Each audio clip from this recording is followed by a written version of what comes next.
Social media ফেসবুকে ২০২৪ সালের dummy নির্বাচনের মনোনয়ন বাণিজ্যের এক পিলে চমকানো কাহিনী বর্ণনা করেছেন সাবেক সংসদ সদস্য গোলাম মাওলা রনি। ৩রা সেপ্টেম্বর বিকেল ৪টা ১৮ মিনিটে নিজের ভেরিফাইড ফেসবুক পেজে তিনি এ কাহিনী বর্ণনা করেন। সেই পোস্টে তিনি লিখেছেন, ২০২৪ সালের আমি ডামি নির্বাচনের মনোনয়ন বাণিজ্যের এক পিলে চমকানো কাহিনী শুনলাম আজ। এক ডামি এমপির হাল হকিকত জানতে চাইলাম। ফোনের অপর প্রান্ত থেকে জানালো, এতদিন দেশেই ছিল, সপ্তাহখানেক আগে সীমান্ত পাড়ি দিয়ে ভারত গেছে। আমি বললাম, সে পালালো কেন? সে তো তেমন দুর্নীতি করেনি।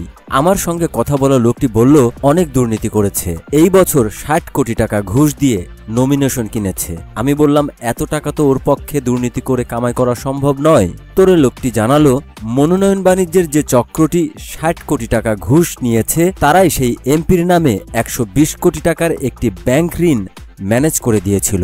ঘুষখোররা নিয়েছে ৬০ কোটি, ব্যাংকের দুর্নীতিবাজরা নিয়েছে ১০-১৫ কোটি, আর বাকি টাকা নিয়েছে সেই ডামি এমপি। কাজেই পালানো ছাড়া তার কোনো উপায় ছিল না। तू समझा? हाँ। नहीं, तू समझा नहीं।